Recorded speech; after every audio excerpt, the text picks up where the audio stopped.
Okay. Okay, here we go. Oh, sorry, can I just say one thing before you start? Yes. Sorry, yeah, it's not captain, it's major. It's just for... One up. Sorry, did I give you a demotion there? Yes. Yeah. Oh, No, a demotion, yeah. a demotion. Yeah. Captain and then Major, Darren. Let me just You see, change. Darren was never in the military, Major. Yeah.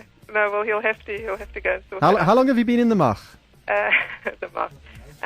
For about 10 years. Wow, okay. Sure. And you know when you say the Mach, then she says, what an army nerd who am I speaking to here? No. I was in the SAAF for 3.5 years, you see. Oh, now he's flirting with her. It's just No, rude. man, it's good for her to know there's somebody here who at least knows how to put on a beret. Oh, excuse me. Well, I can line up 10 of my gay friends who can wear a beret. Yes. Much more To smartly walk than down you. the streets of Paris, maybe. Well, let me tell you, Major, I am more than qualified, even though I've had zero military training. You know why? Because I watched Top Gun. So there you get all the gents. Now tell me, is Top Gun like the ultimate fighter pilot movie? Because I've seen it so many times. It's my favorite movie. I definitely think every fighter pilot watched Top Gun at least 10 times. Oh, wait. Cue the music. Cue the music. Yay! Hey, Maverick, I've got a MiG on my tail. Break left. Goose. Major Catherine Labuschagne, you are the first female Gripen pilot in South Africa. Or is this in the world? In the world, actually. Wow. Wow. Now, what other air forces use the Gripens? Well, yeah, the Thai Air Force has just fought. We've fought, obviously, Sweden. Sweden flies Gripen. And tell me, what is it like? It obviously is a very, very male industry. Well, industry is not even a word you can use. It's a very male, Dominated Field. sphere. yeah. And what is it like going up in the air with all the other guys and showing them your tricks? It is very male dominant. But I think when you get an aircraft, then it's about doing your job and being competent. There's no room for gender. There's no room for race. You've just got to be competent at what you do. And how fast do these Gripens actually go? We definitely go supersonic, How fast is supersonic? I know that's very Over girl. 1,000. I apologize. faster than the speed of sound. Yeah. Wow. Which is 1,000. Well, it varies with altitude, but yes, for practical purposes, you can say that. But now you know when you actually break the sound barrier, there's a bang which the person on the ground would hear, correct? Yes, But now you don't hear that bang because you are ahead of the sound. yes, very, very quiet, and you definitely don't. It's not that big an experience in the aircraft itself. It's just a number on a dial, basically. It's more exciting from the ground. Now, Major, most of the girls and ladies that I know all grew up playing with Barbie dolls and doing pigtails and ponytails in their hair. Did you grow up wanting to be a fighter pilot?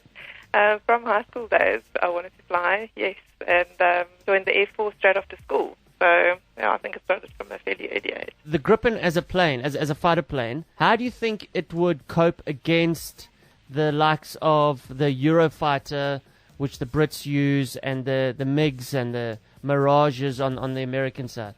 Well, we'll have to, they'll have to bring them over and we'll have to see. Because if there's, we don't have oil, so I think we're all right.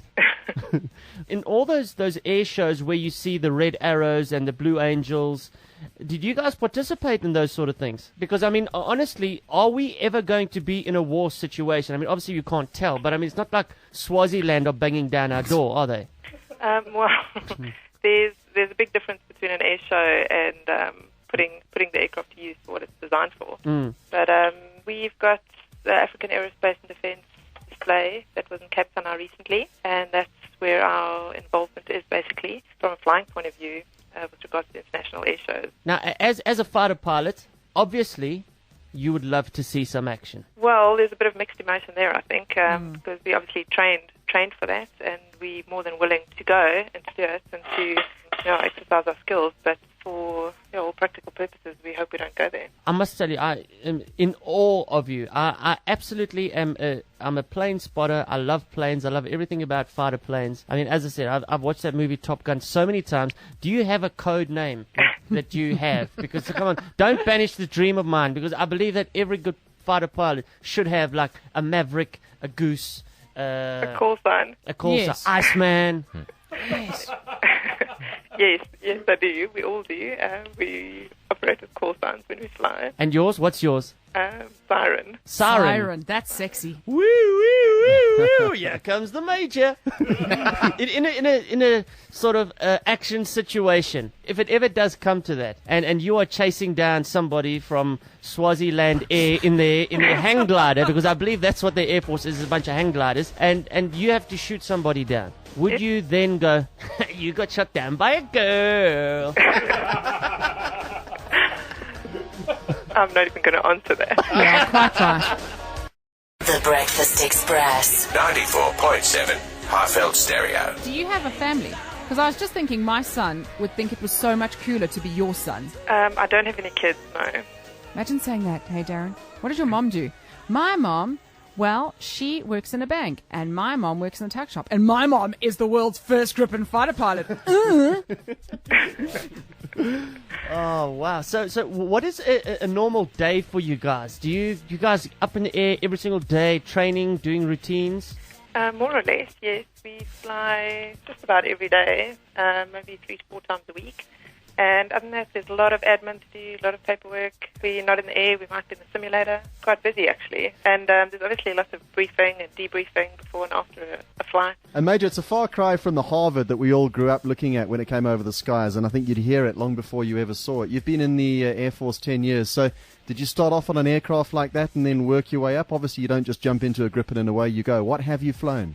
No, I've started on the Astra, flew the Astra for about a year. That's what we do our training on in Langebaan.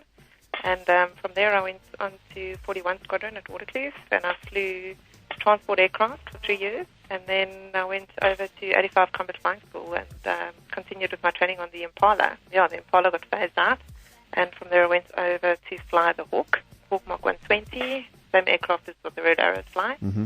And then I've been there for about 4 years. It's been quite a long road. I didn't just walk into 2 Squadron and fly the Gripen, no. Of course. When you guys are doing your training routines, do you offload some missiles as well? No, is this the part where you want me to say no comment? Well, that's classified. No, because I'm sure you've got to practice shooting. No, with training-wise, we often simulate. Okay. And I've heard before that in a combat situation, to avoid the ground-to-air missiles, you guys fly very low to the ground. Is that right? We have procedures that we follow quite strictly, and there's rules and regulations with regards to that. So what would be the lowest that you would fly on the ground? When you land.